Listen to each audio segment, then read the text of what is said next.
Awak pandai baca carta ke? Lupakan sajalah, kahwin saja dengan saya. Senang dapat taraf pemastautin tetap. Suara seorang wanita berambut perang bergema di koridor Jabatan Neurosurgery, Pusat Perubatan Memorial Manhattan, New York. Namun, hanya beberapa hari kemudian, pemilik suara yang angkuh itu terbaring, tidak sedarkan diri di atas meja bedah. Dan satu-satunya orang yang mampu menyelamatkan nyawanya hanyalah doktor dari Malaysia yang telah dihina olehnya. Pada saat itu, dengan suara yang bergetar, dia hanya mampu berbisik, "Siapa awak sebenarnya? Apakah sebenarnya yang telah terjadi?" Jika anda ingin tahu tentang perjalanan ajaib seorang doktor fellow dari Malaysia ini, jangan lupa tekan butang langganan. Pagi Isnin pertama pada bulan Mac 2009, udara pagi di New York masih terasa dingin. Di hadapan pintu utama Pusat Perubatan Memorial, Dr. Aiman Rashid menarik nafas dalam-dalam. Dengan sut hitam dan beg galas yang kelihatan usang, penampilannya tidak ubah seperti pendatang Asia yang lain. Namun, di dalam beg itu tersimpan surat jemputan peribadi daripada Profesor Martin dari Sekolah Perubatan Harvard. Di Malaysia, sudah ada yang menggelarnya tangan emas. Sudah tentu, tiada siapa di hospital ini yang tahu akan hakikat itu. Sebaik sahaja melangkah masuk ke pejabat Jabatan Neurosurgery, Aiman dapat merasakan renungan mata di sekelilingnya. Pandangan yang separuh ingin tahu dan separuh meragui itu seolah-olah sedang melihat haiwan aneh di zoo. Seorang jururawat berambut perang di kaunter penyambut tetamu memandangnya dari atas ke bawah, lalu berkata dengan perlahan, "Oh, fellow baru tu. Meja awak di sana." Tempat yang ditunjukkannya ialah sebuah sudut di hujung koridor. Ruangnya sempit, jauh berbeza daripada bilik doktor-doktor lain. Cat di dinding sudah lama dan terkopik di sana-sini, manakala mejanya penuh dengan cala balar. Aiman tidak berkata apa-apa, hanya meletakkan begnya di situ. Jika di Malaysia, pejabatnya sentiasa dipenuhi pesakit dan doktor-doktor junior yang berbaris menantinya. Tetapi di sini, dia hanyalah seorang fellow warga asing di sebuah sudut terpencil. Sekitar jam 10 pagi, kedengaran bunyi tapak kasut tumit tinggi di koridor. Tap, tap, tap, langkah yang penuh keyakinan. Tidak lama kemudian, pintu pejabat Jabatan Neurosurgery terbuka luas dan seorang wanita melangkah masuk. Monica Wilson, seorang profesor neurosurgery berusia 29 tahun. Tiada siapa di hospital itu yang tidak tahu bahawa ayahnya adalah pengerusi lembaga pengarah hospital ini. Monica tersenyum sinis sebaik sahaja melihat Aiman. Pandangannya seolah-olah seorang pembeli yang sedang menilai barangan murah. Setelah memerhatikannya seketika, Monica membuka mulut. "Jadi inilah fellow baru dari Asia tu ya? Awak pandai baca carta ke?" Pejabat itu serta-merta menjadi senyap. Doktor dan jururawat lain semuanya memandang ke arah mereka. Suara Monica jelas mengandungi nada yang memperlekeh, tetapi dia tidak berhenti di situ. "Atau, nak saya kahwin dengan awak? Sekurang-kurangnya awak boleh dapat taraf pemastautin tetap nanti." Gelak tawa meletus. Michael dan beberapa orang residen lain ketawa terkekeh-kekeh. Aiman hanya menundukkan kepala tanpa berkata apa-apa. Hanya genggaman tangannya yang sekejap-sekejap dikepal dan dilepaskan menjadi satu-satunya tanda yang menunjukkan perasaannya. Jika di Malaysia, tiada siapa yang berani berkata begitu kepadanya. Tetapi di sini, dia terpaksa menahannya. Dengan wajah yang puas, Monica menghilang ke dalam pejabatnya. Pejabatnya adalah sebuah ruang yang luas di sudut bangunan dengan tingkap kaca besar yang menghadap pemandangan Manhattan. Semua orang tahu, itu adalah kedudukan yang diperolehnya berkat pengaruh ayahnya. Waktu makan tengah hari tiba, Aiman menuju ke kafeteria hospital seorang diri. Sambil membawa dulang berisi salad dan sandwich, dia mencari tempat duduk, tetapi kebanyakannya sudah penuh. Apabila dia cuba duduk di sebuah meja kosong, Michael menghalangnya. Tempat ni kami punya." Akhirnya, Aiman terpaksa duduk seorang diri di sebuah meja di sudut. Di Hospital University di Malaysia, doktor-doktor junior akan berbaris mengajaknya makan bersama. Tetapi di sini, rasa salad yang dimakannya seorang diri terasa luar biasa tawar dan pahit. Dari meja sekeliling, sesekali terdengar gelak tawa dan dia dapat merasakan ada mata yang menjeling ke arahnya. Pada sebelah petang, lawatan pesakit pertama diadakan. Aiman mengikuti doktor-doktor lain ke unit rawatan rapi ICU. Di atas katil, terbaring seorang lelaki kulit putih berusia awal 60-an. Dia adalah pesakit yang akan menjalani pembedahan tumor otak. Monica memegang carta pesakit dan mula memberi penerangan. Pesakit ini didiagnosis menghidap tumor otak malignan dan dijadualkan untuk pembedahan esok. Dah semak insurans dia? Penerangannya tepat dari segi perubatan, tetapi terasa sangat dingin, seolah-olah dia sedang bercakap tentang membaiki sebuah mesin. Keluarga pesakit sedang menunggu dengan cemas di koridor, tetapi Monica langsung tidak mempedulikan mereka. Malah, dia mengarahkan seorang jururawat untuk memeriksa sama ada bayaran pendahuluan pembedahan sudah dibuat. Aiman tidak dapat menahannya lagi. Dia mendekati pesakit itu dengan senyap dan memegang tangannya. Mata pesakit itu penuh dengan ketakutan dan Aiman sangat memahami perasaan itu. Perasaan terdesak dan takut yang sering dirasainya ketika bertemu dengan ribuan pesakit di Malaysia. Semuanya akan baik-baik saja, Pak Cik, kata Aiman dengan suara yang mesra. Pesakit itu serta-merta menunjukkan riak wajah yang lebih tenang dan genggaman tangannya yang erat tadi sedikit melonggar. Tetapi reaksi Monica berbeza. Apa awak buat ni?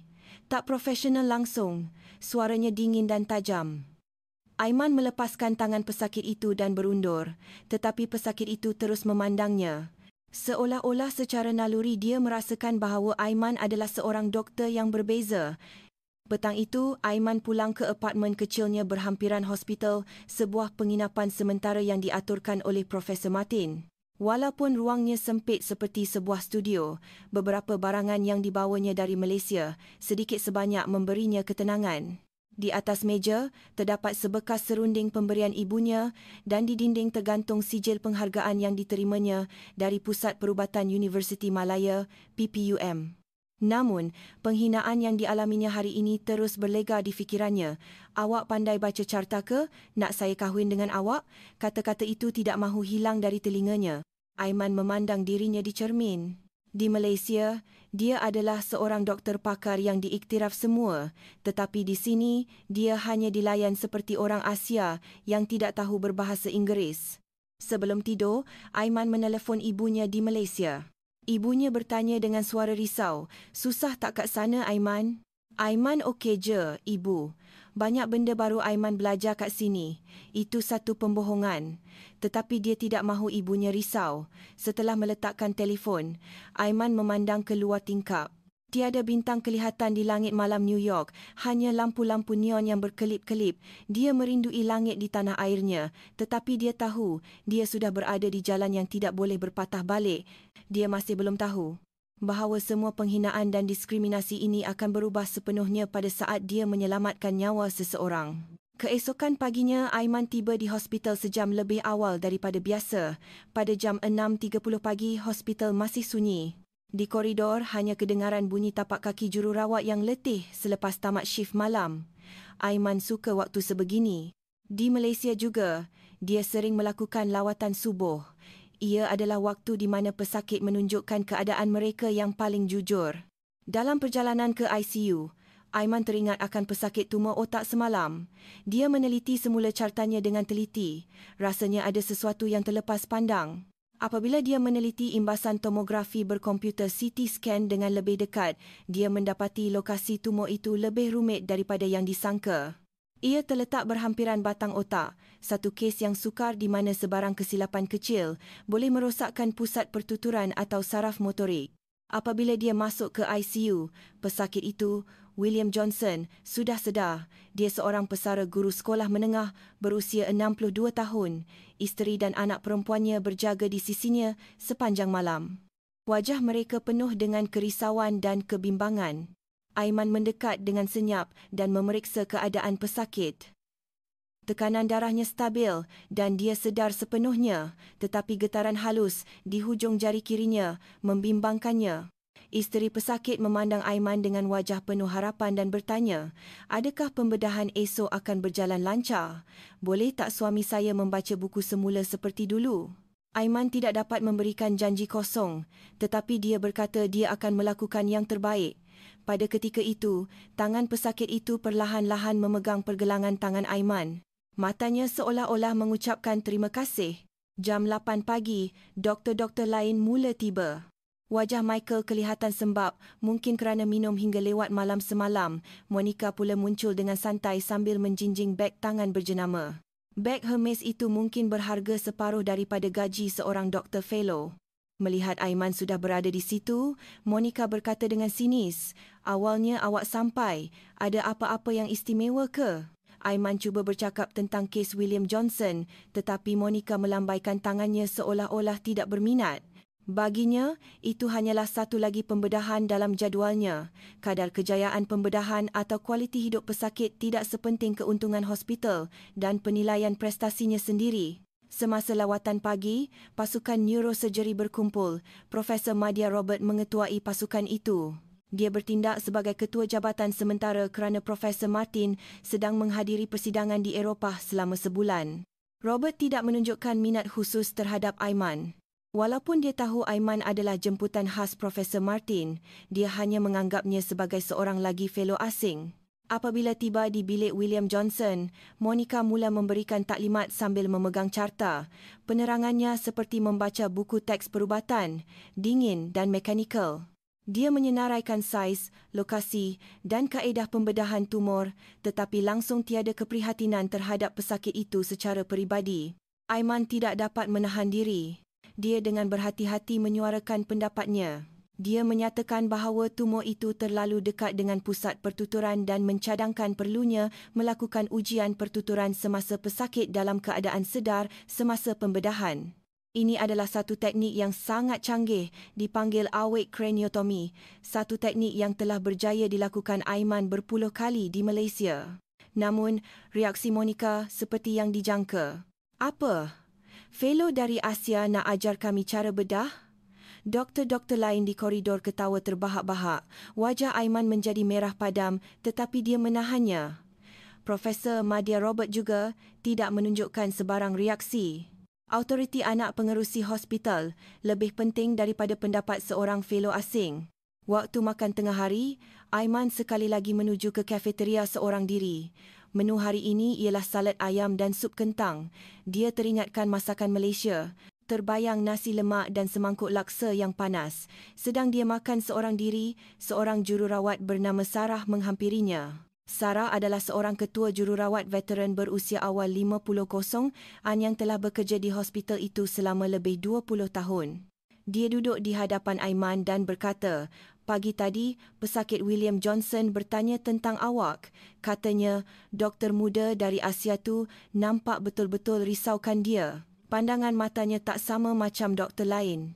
Sarah, dengan pengalamannya yang luas, boleh membezakan antara doktor yang baik dan yang tidak. Dia merasakan ada sesuatu yang istimewa pada diri Aiman. Tetapi pada masa yang sama, dia menasihati Aiman supaya berhati-hati. Monica boleh menggunakan kuasa ayahnya untuk menyingkirkan sesiapa sahaja yang tidak disukainya dengan mudah.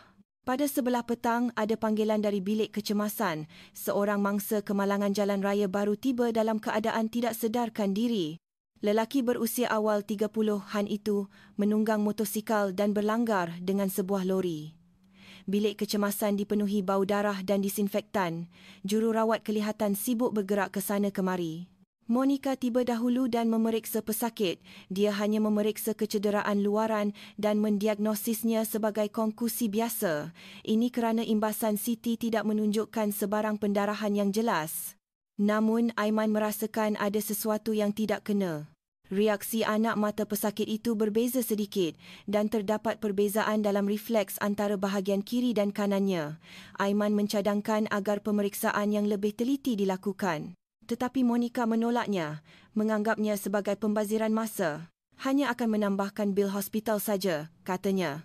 Pada saat itu, Aiman merindui sistem perubatan di Malaysia. Nyawa pesakit diutamakan, bukannya kos rawatan. Akhirnya, pesakit itu dipindahkan ke wad biasa. Aiman tidak dapat menyembunyikan rasa cemasnya. Jika tekaannya betul, keadaan pesakit itu boleh merosot dengan cepat dalam beberapa jam. Tetapi sebagai seorang fellow, kuasanya terhad. Jam 6 petang, Aiman pergi memeriksa William Johnson buat kali terakhir. Pembedahannya dijadualkan awal pagi esok. Pesakit itu sedang meluangkan masa bersama keluarganya. Anak perempuannya sedang menceritakan kisah zaman kanak-kanaknya kepada ayahnya. Pemandangan keluarga yang mesra itu menyentuh hati. Aiman cuba beredar tanpa mengganggu mereka, tetapi William memanggilnya. Dia berkata, walaupun dia risau tentang pembedahan esok, dia berasa lega kerana ada doktor seperti Aiman. Kata-kata itu membuatkan hati Aiman tersentuh. Dia teringat akan kata-kata terima kasih daripada pesakit-pesakitnya di Malaysia. Dalam perjalanan keluar dari hospital, Aiman menoleh ke arah bilik kecemasan sekali lagi. Dia masih risau tentang mangsa kemalangan motosikal itu. Apabila dia bertanya kepada jururawat, mereka memberitahu pesakit itu masih belum sedar. Dengan hati yang cemas, Aiman pulang ke penginapannya. Malam itu, Aiman menghabiskan masanya membaca jurnal perubatan. Dia meneliti semula kajian-kajian terkini mengenai awake craniotomy. Dia sangat berharap pembedahan William esok akan berjaya. Tetapi dia tahu, dalam pembedahan yang diketuai oleh Monica, peranannya hampir tiada. Sekitar jam 2 pagi, telefon bimbitnya berdering, panggilan dari hospital. Berita yang diterimanya ialah keadaan mangsa kemalangan di bilik kecemasan tiba-tiba merosot. Jantung Aiman berdegup kencang, firasatnya tepat, tetapi dia masih belum tahu. Situasi kecemasan ini akan menjadi peluang pertamanya untuk menunjukkan kehebatannya yang sebenar. Jam 2.30 pagi, Aiman bergegas menukar pakaian dan menuju ke hospital. Jalan-jalan di New York masih hidup, tetapi di dalam teksi yang merentasi Manhattan, hati Aiman terasa berat. Kata-kata dari panggilan telefon tadi terus terngiang-ngiang di telinganya. Tahap kesedaran mangsa kemalangan itu menurun secara drastik dan doktor yang bertanggungjawab, Monica, tidak dapat dihubungi. Sebaik tiba di hospital, Aiman terus berlari ke bilik kecemasan. Di bawah cahaya lampu pendar fluor, bilik kecemasan kelihatan lebih suram berbanding waktu siang. Mangsa kemalangan itu, David Chen, terbaring tidak sedarkan diri di atas katil. Jururawat sibuk memeriksa tanda-tanda vitalnya. Tekanan darahnya menurun dan denyutan nadinya tidak teratur. Residen yang bertugas, Tom, menghampiri Aiman. Dengan wajah yang letih, dia menerangkan situasi. Pesakit yang kelihatan stabil petang tadi tiba-tiba mula muntah dan tahap kesedarannya menurun. Mereka cuba menghubungi Monica, tetapi telefon bimbitnya dimatikan. Profesor Madya Robert pula sedang sibuk dengan satu lagi pembedahan kecemasan. Aiman segera memeriksa keadaan pesakit. Anak matanya membesar di sebelah dan tindak balas terhadap cahaya juga perlahan. Ini adalah simptom klasik peningkatan tekanan intrakranial. Walaupun tidak kelihatan pada imbasan CT petang tadi, jelas sekali pendarahan otak tertangguh, delayed intracerebral hemorrhage, sedang berlaku.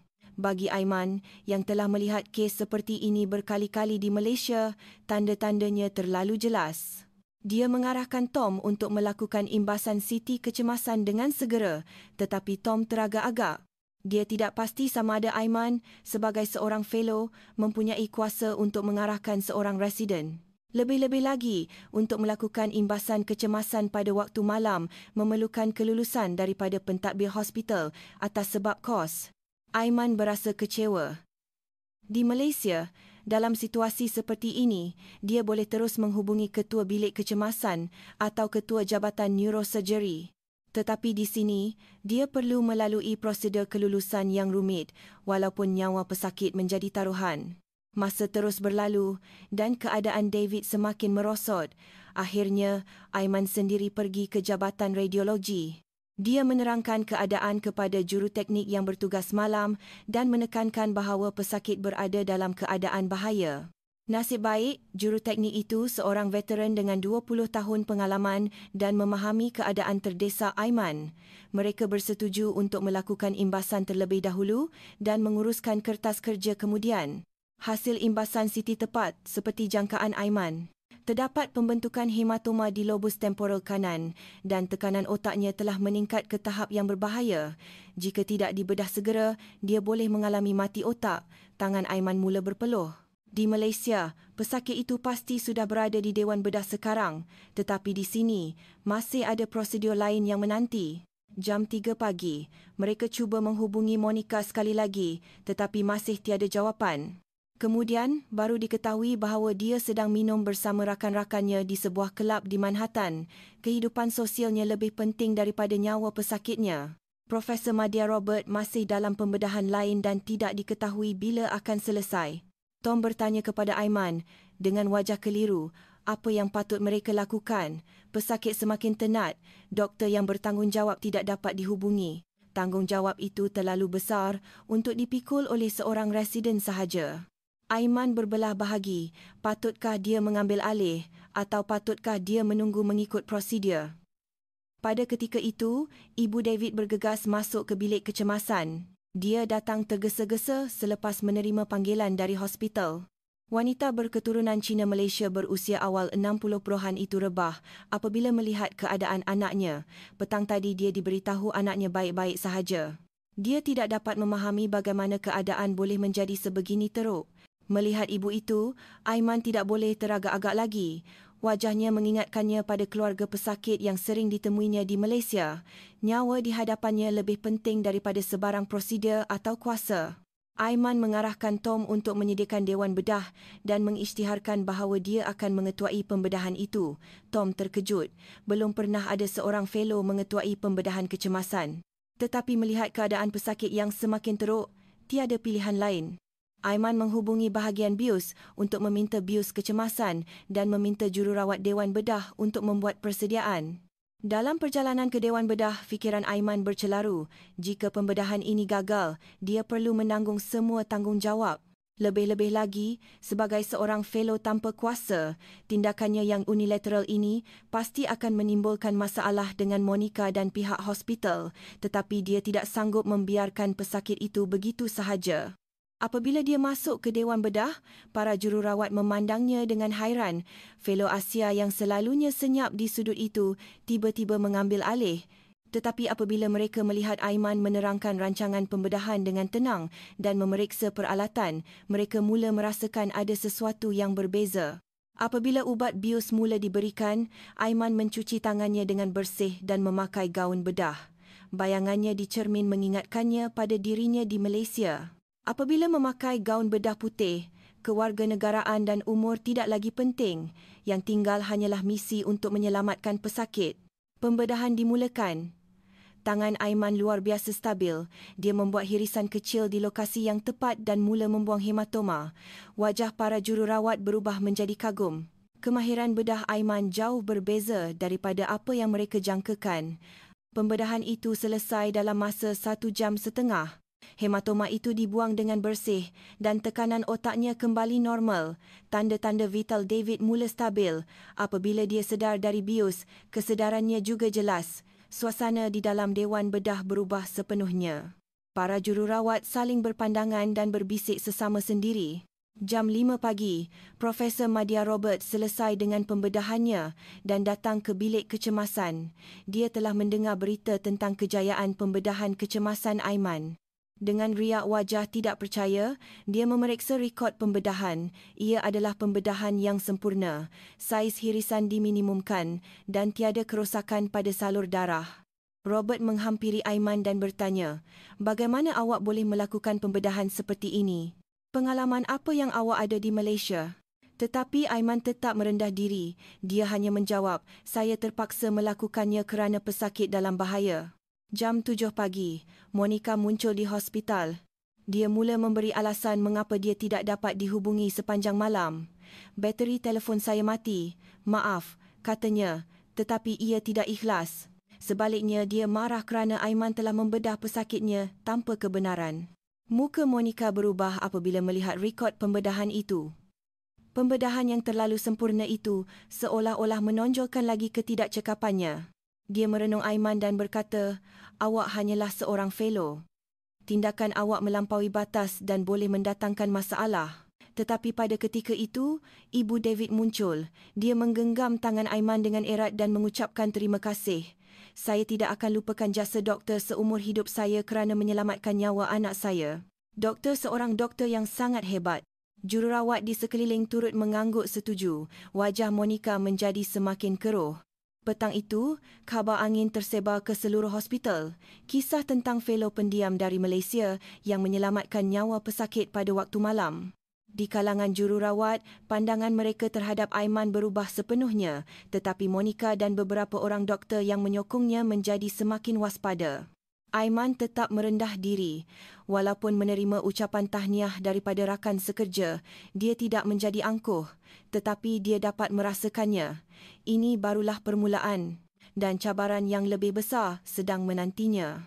Pagi itu, pembedahan William Johnson dijadualkan. Walaupun Aiman tidak cukup rehat selepas melakukan pembedahan kecemasan sepanjang malam, dia masih risau tentang keadaan William. Lokasi tumor yang diperiksanya semalam sangat rumit dan kesilapan kecil boleh menyebabkan kerosakan kekal pada keupayaan pertuturan pesakit. Di koridor di hadapan Dewan Bedah, keluarga William berkumpul, isteri, anak perempuan dan anak lelakinya yang datang dari jauh. Mereka semua memandang pintu Dewan Bedah dengan cemas. Aiman menundukkan sedikit kepalanya sebagai tanda hormat semasa melintasi mereka. Isteri William mengenalinya dan memberikan pandangan terima kasih. Di dalam Dewan Bedah, Monica sudah bersiap sedia, tetapi riak wajahnya kelihatan lebih tegang daripada biasa. Berita tentang pembedahan kecemasan Aiman yang sempurna malam tadi telah tersebar ke seluruh hospital dan dia merasakan tekanan untuk membuktikan kehebatannya sendiri. Lebih-lebih lagi, pembedahan kali ini turut dipantau oleh ahli lembaga pengarah hospital. Aiman masuk sebagai pembantu bedah tetapi Monica sengaja meletakkannya jauh darinya seolah-olah mahu mengabaikan kejadian malam tadi. Sebaliknya, dia melantik Michael sebagai pembantu pertamanya walaupun pengalaman Michael tidak mencukupi untuk pembedahan yang rumit seperti ini. Masalah timbul sebaik sahaja pembedahan dimulakan. Monica telah memilih laluan yang salah untuk mendekati tumor. Dia cuba melalui kawasan yang penuh dengan salur darah otak yang berselirat. Jantung Aiman berdegup kencang melihatnya. Jika di Malaysia, dia pasti akan segera mencadangkan laluan lain. Tetapi di sini, sebagai bukan pakar bedah utama, dia tidak boleh bersuara sesuka hati. Tangan Monica mula menggeletar sedikit. Pembedahan otak memerlukan ketepatan dalam skala milimeter, sesuatu yang mustahil dilakukan dalam keadaan tertekan. Michael juga kelihatan cemas. Suasana di Dewan Bedah menjadi semakin tegang. Tiba-tiba tanda-tanda vital pesakit menunjukkan kelainan. Tekanan darahnya meningkat secara mendadak dan degupan jantungnya menjadi tidak stabil. Pakar bius melaporkan keadaan itu dengan suara cemas. Monica menjadi lebih panik, tidak tahu sama ada mahu meneruskan atau menghentikan pembedahan. Aiman tidak tahan lagi. Dalam keadaan nyawa pesakit terancam, adab atau hierarki tidak lagi penting. Dia mendekati Monica dengan berhati-hati dan berbisik, "Kita perlu tukar laluan untuk membuang tumor. Cara sekarang terlalu bahaya." Pada mulanya, Monica cuba mengabaikan nasihat Aiman. Tetapi apabila keadaan pesakit terus tidak stabil, dia tiada pilihan lain. Dengan terpaksa, dia bertanya kepada Aiman apa yang perlu dilakukan. Suaranya perlahan, tetapi semua orang di Dewan Bedah dapat mendengarnya. Aiman menerangkan dengan tenang. Satu kaedah pendekatan dari sisi untuk memelihara salur darah sambil membuang tumor secara selektif. Ia adalah teknik yang telah dilakukannya berpuluh kali di Malaysia, tetapi merupakan satu kaedah berisiko tinggi yang jarang dicuba di sini. Monica sendiri tidak pernah tahu tentang kewujudan kaedah itu. Akhirnya, Monica memberitahu Aiman untuk melakukannya sendiri. Maruahnya tercalar, tetapi dia tidak sanggup kehilangan pesakit. Apabila Aiman mengambil alih posisi pakar bedah utama, suasana di Dewan Bedah berubah serta-merta. Riak wajah jururawat yang melihat pergerakan tangannya berubah. Pembedahan Aiman bagaikan sebuah karya seni. Tepat, pantas dan selamat.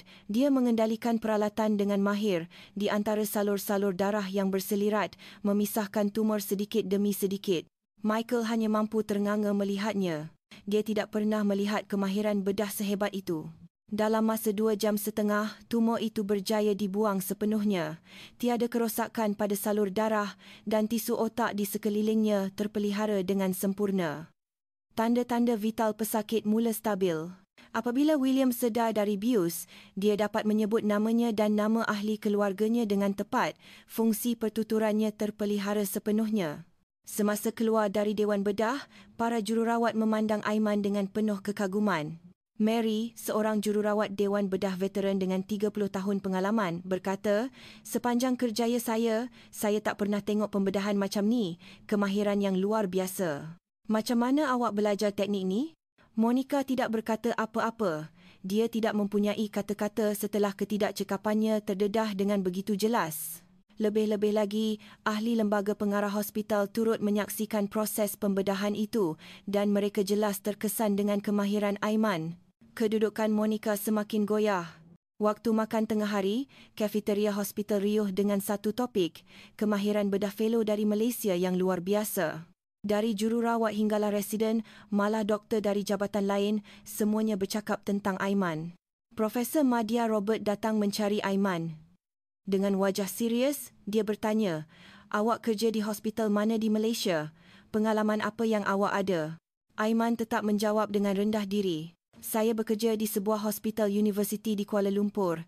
Nasib saya baik dapat belajar dengan guru-guru yang hebat, tetapi Robert tahu kemahiran seperti itu tidak datang dalam sekelip mata. Terutamanya teknik pembedahan yang digunakan hari ini, ia adalah satu kaedah canggih yang hanya dicuba oleh segelintir pakar di dunia." Dia mula yakin bahawa Aiman bukan fellow biasa. Pada sebelah petang, persidangan neurosurgery diadakan. Ia adalah sesi perbincangan kes mingguan setiap hari Selasa dan topik minggu ini adalah kes-kes tumor otak yang kompleks. Beberapa profesor hadir dan pelbagai kes dibentangkan.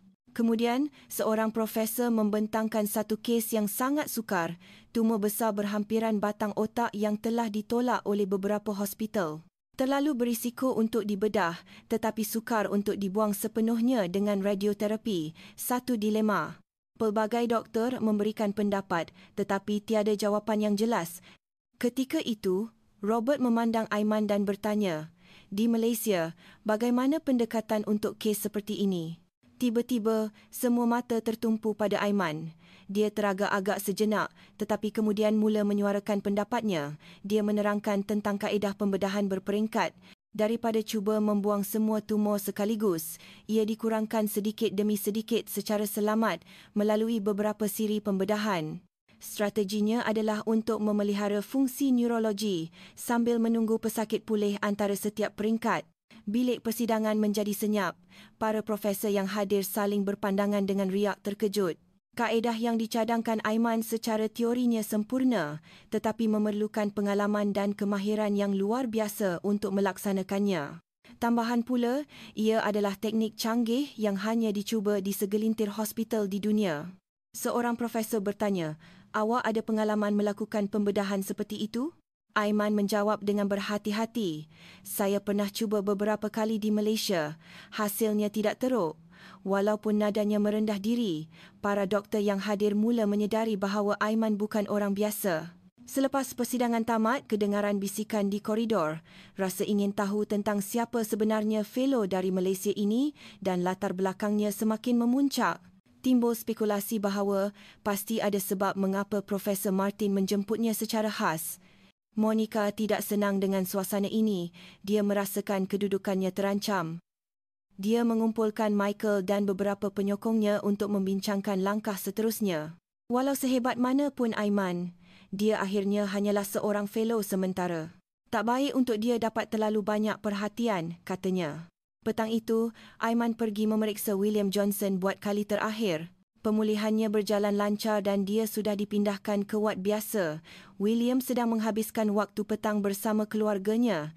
Dia tersenyum lebar sebaik sahaja melihat Aiman. Anak perempuan William mengucapkan terima kasih. "Ayah saya dah boleh baca buku semula." "Macam satu keajaiban," katanya. William juga menggenggam tangannya dengan erat untuk menunjukkan rasa terima kasih. Ia adalah saat yang mesra, sama seperti yang pernah dialaminya di Malaysia. Tetapi Aiman tahu, mulai sekarang, perhatian yang lebih besar dan harapan yang lebih tinggi akan diletakkan padanya dan ini bermakna ujian yang lebih besar sedang menantinya. Seminggu telah berlalu. Khabar angin tentang Aiman tersebar ke seluruh hospital. Pandangan jururawat terhadapnya berubah sepenuhnya. Semakin ramai yang memberi salam hormat apabila terserempak dengannya di koridor. Malah, doktor dari jabatan lain mula meminta nasihat daripadanya. Namun, sekatan daripada Monica menjadi semakin ketara. Dia sengaja memberikan tugas lain kepada Aiman supaya dia tidak dapat menyertai kes-kes penting dan cuba menyekat peluangnya untuk bersuara dalam mesyuarat pasukan perubatan. Dia juga mengubah jadual kerja Aiman supaya tidak bertindih dengan waktu pembedahan utama. Pada suatu petang Khamis, seorang pesakit luar biasa dibawa ke bilik kecemasan. Seorang gadis berusia 12 tahun, Emma, datang bersama ibu bapanya selepas tiba-tiba tidak sedarkan diri dan mengalami sawan. Ibunya menangis terdesak-desak. Semalam dia sihat walafiat, tapi tiba-tiba dia rebah. Kami dah pergi ke 3 hospital, tapi tak ada siapa yang tahu puncanya. Residen yang bertugas di bilik kecemasan telah melakukan pemeriksaan asas tetapi tidak menemui apa-apa yang luar biasa. Ujian darah normal dan imbasan CT asas juga tidak menunjukkan sebarang kelainan yang jelas. Tetapi kanak-kanak itu terus berada dalam keadaan separa sedar dan mengalami sawan secara berkala. Monica dipanggil untuk memeriksa kanak-kanak itu. Dia hanya meneliti carta secara sambil lewa dan mendiagnosisnya sebagai sawan demam biasa, bagi ubat demam dan pantau keadaannya, katanya. Tetapi suhu badan kanak-kanak itu normal dan corak sawannya tidak sepadan dengan sawan demam biasa. Aiman kebetulan melalui bilik kecemasan dan melihat situasi itu. Ada sesuatu yang pelik pada kanak-kanak itu. Jenis sawannya berbeza daripada sawan epilepsi biasa dan corak penurunan kesedarannya juga aneh. Aiman teringat pernah melihat kes yang serupa di Malaysia. Aiman mendekat dengan berhati-hati dan memerhatikan kanak-kanak itu. Dia memeriksa dengan teliti pergerakan halus anak mata, ketegangan otot dan tindak balas refleks. Kemudian dia bertanya beberapa soalan kepada ibu bapa. Sama ada dia ada mengambil sebarang ubat khas baru-baru ini, pernah terhantuk kepala atau mempunyai sejarah keluarga. Ayah kanak-kanak itu teringat sesuatu. 3 hari lepas, Emma mengadu lehernya kejang. Dan beberapa hari ini, cara dia berjalan agak pelik. Satu kemungkinan terlintas di fikiran Aiman, satu penyakit yang sangat jarang berlaku tetapi boleh membawa maut. Aiman segera mencadangkan ujian cecair cerebrospinal dan imbasan pengimejan resonance magnetik MRI khas. Tetapi Monica menentangnya, menganggapnya sebagai ujian yang berlebihan, kosnya mahal dan tiada sebab untuk melakukan ujian invasif pada pesakit sawan biasa, katanya. Aiman tidak boleh berputus asa. Jika tekaannya betul, masa adalah penentu. Dia menerangkan keadaan secara langsung kepada ibu bapa kanak-kanak itu. Ada kemungkinan radang otak yang jarang berlaku. Ujian lanjut diperlukan. Diagnosis awal sangat penting. Ibu bapa itu, melihat keseriusan di wajah Aiman, bersetuju untuk melakukan ujian. Monica marah, tetapi dia tidak dapat menghalang jika keluarga pesakit mahukannya. Dia hanya memberi amaran bahawa kos ujian itu mungkin tidak dilindungi oleh insurans. Keputusan ujian cecair cerebrospinal mengambil masa beberapa jam. Sementara itu, Aiman terus memantau keadaan kanak-kanak itu. Simptomnya semakin teruk. Kekerapan sawan meningkat dan tahap kesedarannya semakin menurun. Sekitar jam 7 malam, keputusan ujian keluar. Antibodi khas ditemui dalam cecair cerebrospinal. Ia adalah anti-NMDA receptor encephalitis, sejenis radang otak autoimun yang sangat jarang berlaku. Jika tidak dirawat awal, ia boleh menyebabkan kerosakan otak kekal atau kematian. Monica tergamam melihat keputusan itu. Dia sendiri tidak begitu tahu tentang kewujudan penyakit ini. Sebaliknya, Aiman sudah pun merangka pelan rawatan.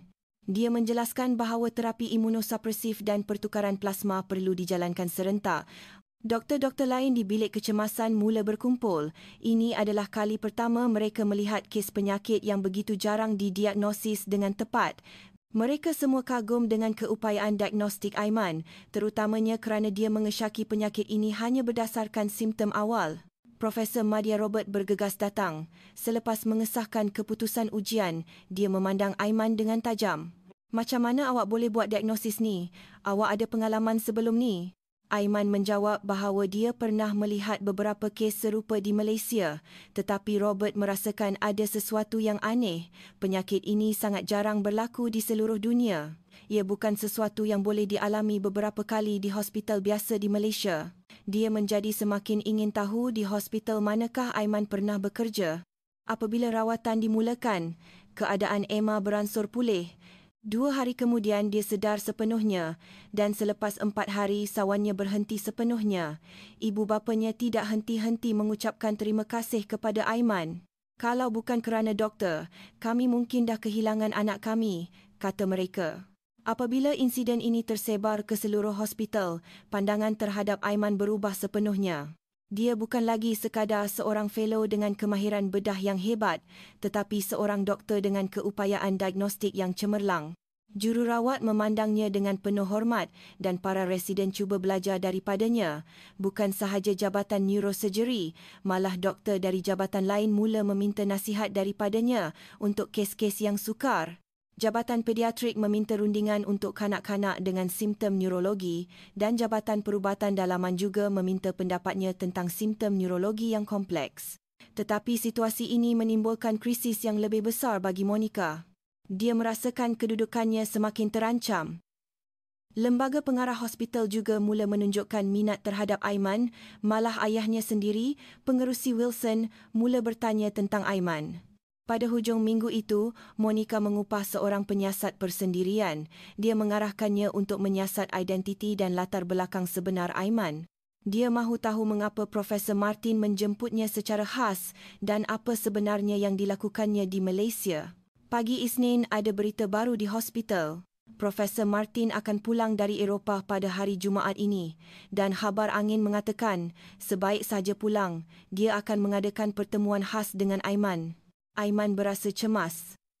Apabila Profesor Martin kembali, identiti sebenarnya mungkin akan terdedah. Selama ini dia cuba merendah diri dan menyembunyikan dirinya, tetapi Profesor Martin mungkin akan mendedahkan sebab dia dijemput kepada semua orang. Petang Selasa, seorang lagi pesakit kritikal dibawa ke bilik kecemasan. Kali ini, pesakit pendarahan otak yang teruk, satu kes pembedahan yang sangat sukar. Monica bertekad untuk menunjukkan kehebatannya kali ini. Dia mahu melakukannya sendiri tanpa bergantung pada Aiman. Namun, semasa pembedahan, pendarahan besar yang tidak dijangka berlaku. Monica panik dan tidak dapat menghentikan pendarahan. Nyawa pesakit berada dalam bahaya. Akhirnya, dia terpaksa meminta bantuan dan Aiman terpaksa masuk ke Dewan Bedah secara kecemasan. Walaupun Aiman berjaya mencari punca pendarahan dan menghentikannya dengan pantas, pesakit itu sudah kehilangan banyak darah. Dia terpaksa bertarung nyawa di ICU selama beberapa hari. Insiden ini dengan jelas mendedahkan kekurangan kemahiran Monica. Akibatnya, rasa tidak percaya terhadap Monica semakin meningkat di kalangan kaki tangan hospital. Sebaliknya, kepercayaan terhadap Aiman semakin tinggi.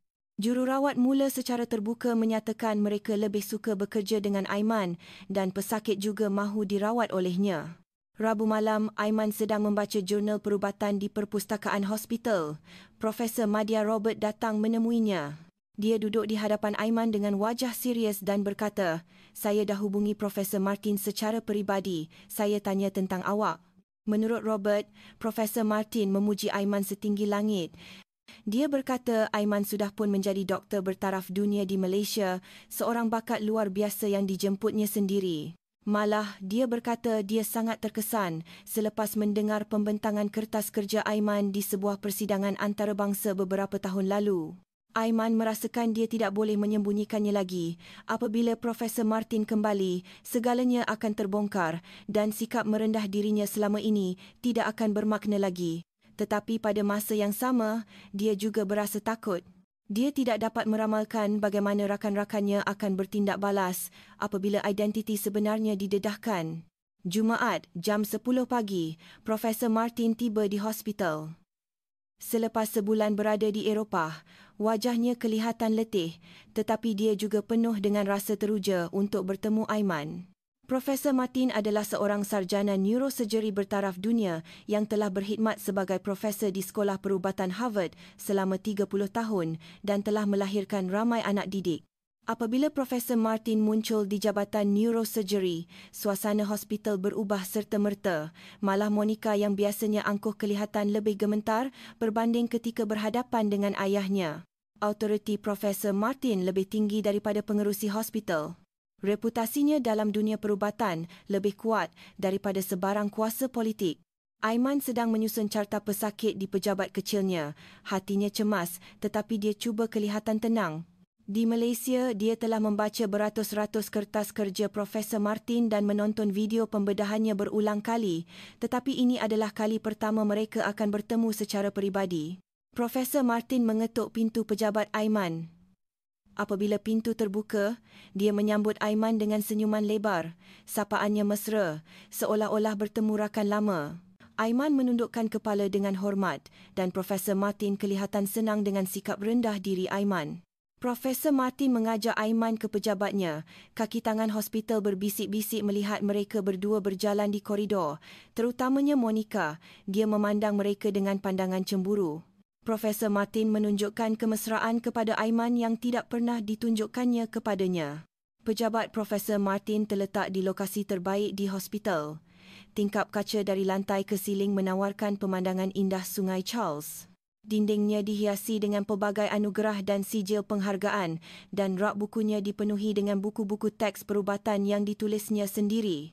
Profesor Martin mempelawa Aiman minum kopi dan bertanya bagaimana keadaannya sepanjang sebulan yang lalu. Aiman menjawab dengan berhati-hati, "Saya banyak belajar. Rakan-rakan di sini sangat baik dan banyak membantu."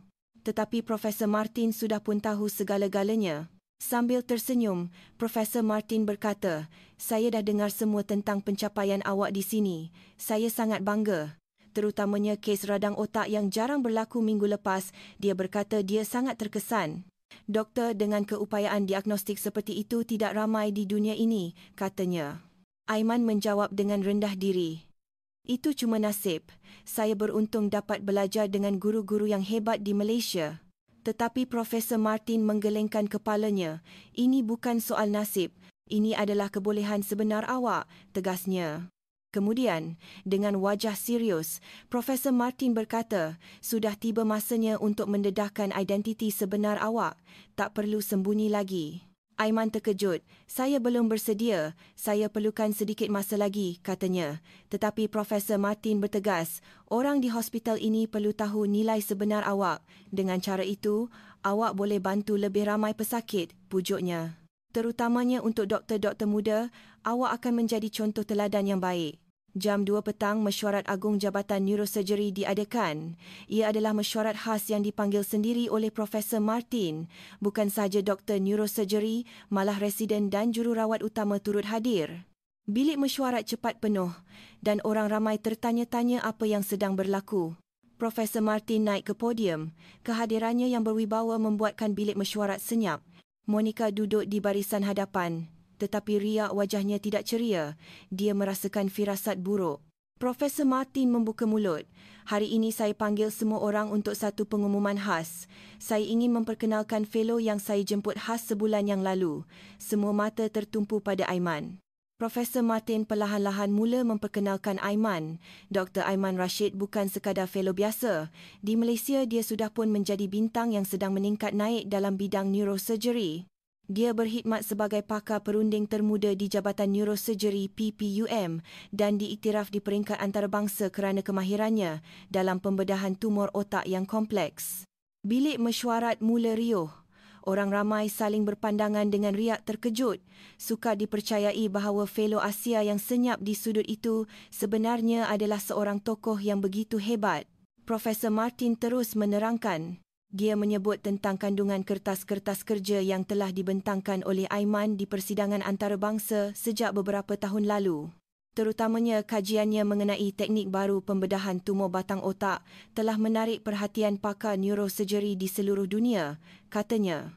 Wajah Monica menjadi pucat, sukar untuk menerima hakikat bahawa orang yang selama ini dihina dan dibulinya sebenarnya adalah seorang doktor yang jauh lebih hebat daripadanya. Lebih-lebih lagi, semua orang sedang memerhatikan situasi itu. Akhir sekali, Profesor Martin berkata, "Saya menjemput Dr. Aiman ke hospital ini bukan sekadar untuk latihan. Saya menganggapnya sebagai rakan kongsi untuk bersama-sama memimpin Jabatan Neurosurgery Hospital ini pada masa hadapan. Malah, saya sedang mempertimbangkan untuk menawarkannya jawatan profesor tetap." Bilik mesyuarat menjadi sunyi sepi. Semua orang terkejut. Terutamanya mereka yang telah mengabaikan Aiman sepanjang sebulan yang lalu. Mereka mula menyesali perbuatan mereka. Selepas mesyuarat tamat, orang ramai mengerumuni Aiman. Ada yang berjabat tangan, ada yang memohon maaf, ada yang mengucapkan selamat maju jaya. Aiman tetap bersikap rendah diri, tetapi dalam hatinya, dia berasa terbeban. Tetapi Monica berbeza. Dia memerhati dari jauh ketika orang ramai mengelilingi Aiman sambil mengetap gigi. Dia merasakan autoriti dan kedudukannya telah hancur sepenuhnya. Lebih-lebih lagi, dia takut akan reaksi ayahnya, Pengerusi Wilson, apabila mendengar berita ini. Petang itu, Aiman makan malam bersama Profesor Martin di sebuah restoran mewah di pusat bandar Boston. Profesor Martin bercakap tentang rancangan masa depan. Dia berjanji akan membantu Aiman mendapatkan jawatan profesor tetap di hospital ini jika dia mahu dan akan menyediakan persekitaran penyelidikan yang terbaik. Tetapi Aiman berasa serba salah. Ia adalah satu keputusan yang bermakna dia perlu meninggalkan kehidupannya di Malaysia sepenuhnya dan menetap di Amerika. Lebih-lebih lagi, konflik dengan Monica pasti akan menjadi lebih teruk selepas kejadian hari ini. Pada masa yang sama, Monica sedang menelefon ayahnya dari apartmennya di Manhattan. Dia menjelaskan apa yang berlaku hari ini dan mengadu bahawa Aiman mengancam kedudukannya. Pengerusi Wilson mendengar kata-kata anaknya dengan wajah serius. Pengerusi Wilson adalah seorang ahli perniagaan yang dingin. Dalam pengurusan hospital, perkara yang paling penting adalah keuntungan, diikuti oleh reputasi. Dia mengakui bahawa kemahiran Aiman luar biasa, tetapi anaknya tidak boleh diketepikan. Pagi Isnin, suasana hospital berubah sepenuhnya. Pandangan terhadap Aiman berubah menjadi hormat dan jururawat melayannya dengan lebih sopan. Tetapi beberapa orang di sekeliling Monica masih menunjukkan sikap waspada. Profesor Madya Robert datang mencari Aiman. Dia memohon maaf dengan ikhlas. "Saya menyesal kerana tidak mengenali nilai sebenar awak sepanjang sebulan yang lalu," katanya.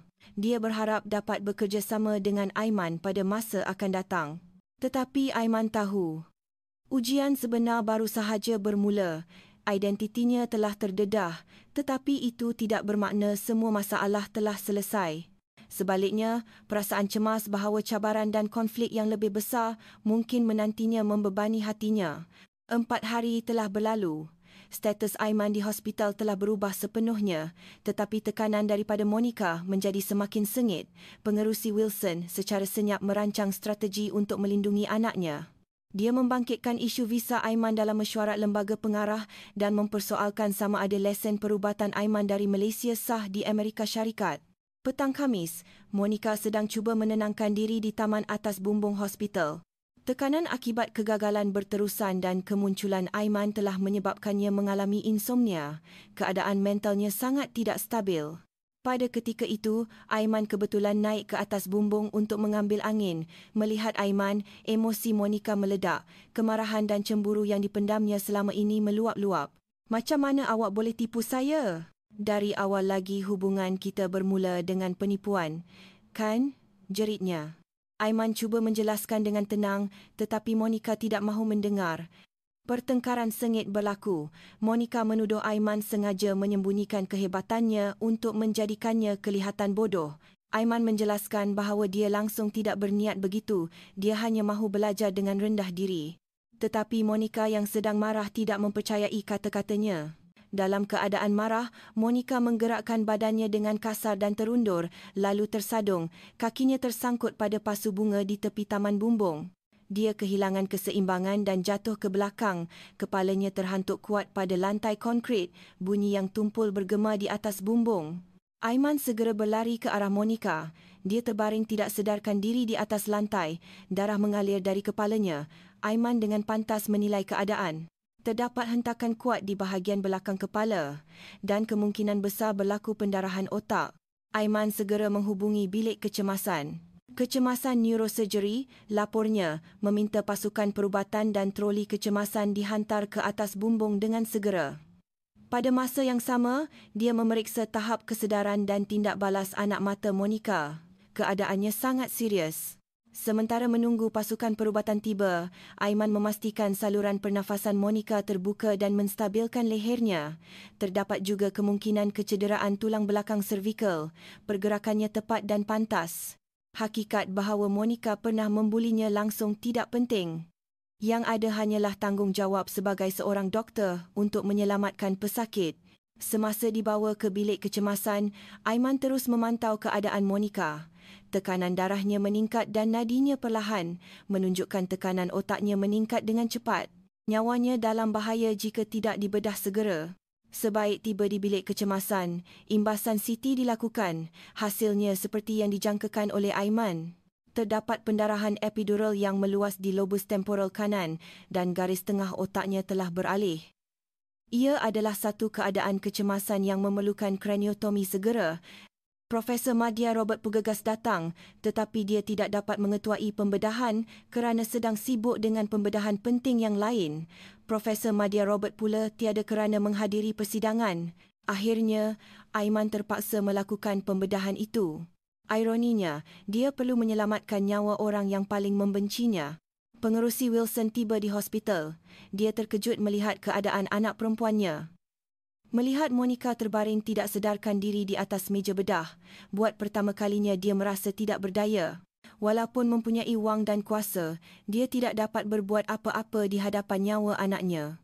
Apabila Aiman berkata dia akan mengetuai pembedahan itu, pengerusi Wilson tergamam. Doktor yang telah dibuli oleh anaknya kini akan menyelamatkan nyawanya, tetapi tiada pilihan lain.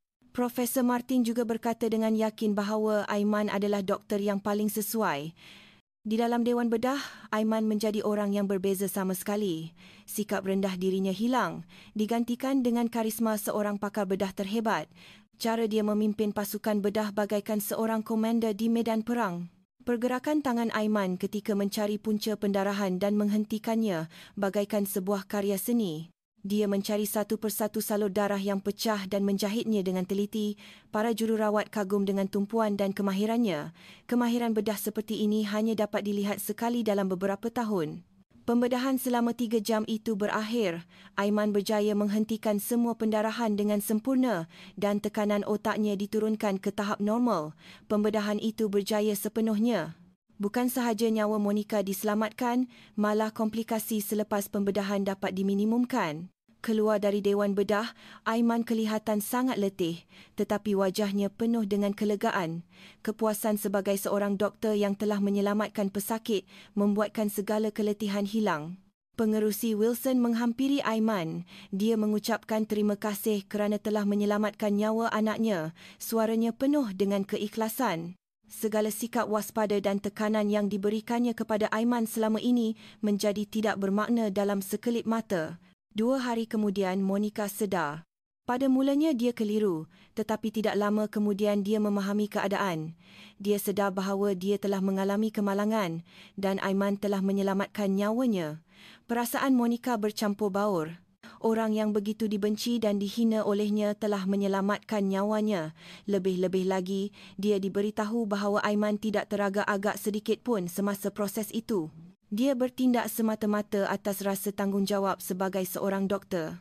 Apabila Aiman datang melawatnya di wad, Monica sukar untuk memulakan perbualan. Dia mahu mengucapkan terima kasih dan memohon maaf, tetapi kata-kata itu tidak terkeluar. Terlalu banyak yang telah berlaku dan dia malu dengan perbuatannya sendiri. Aiman pula yang memulakan perbualan. Pemulihan awak berjalan lancar. Awak akan dapat kembali ke kehidupan normal tidak lama lagi, katanya. Suaranya langsung tidak mengandungi nada dendam atau celaan. Hanya kehangatan seorang doktor yang merawat pesakitnya. Ketika itulah, buat pertama kalinya, Monica memohon maaf dengan ikhlas. Saya minta maaf atas semua yang telah saya lakukan. Saya telah melakukan perkara yang sangat bodoh kerana prasangka dan cemburu. Akunya. Air matanya mengalir. Tidak mengapa, kata Aiman. Kita datang dari latar belakang yang berbeza, jadi salah faham boleh berlaku. Yang penting adalah masa depan. Hati Aiman yang lapang membuatkan Monica berasa lebih malu. Selepas itu, suasana hospital berubah sepenuhnya. Kisah kemalangan Monica dan tindakan Aiman menyelamatkannya tersebar dan rasa hormat terhadap Aiman semakin mendalam. Dia dinilai bukan sahaja sebagai seorang doktor yang mahir, tetapi juga seorang yang berkepribadian mulia. Pengerusi Wilson juga berubah fikiran. Daripada menekan Aiman, dia kini mahu menjadikannya aset utama hospital. Dia mengiktiraf Aiman sebagai penyelamat nyawa anaknya dan seorang doktor hebat yang akan menaikkan nama hospital. Tetapi Aiman berhadapan dengan dilema baru saat untuk membuat keputusan sama ada mahu meninggalkan Malaysia dan menetap di Amerika Syarikat semakin hampir.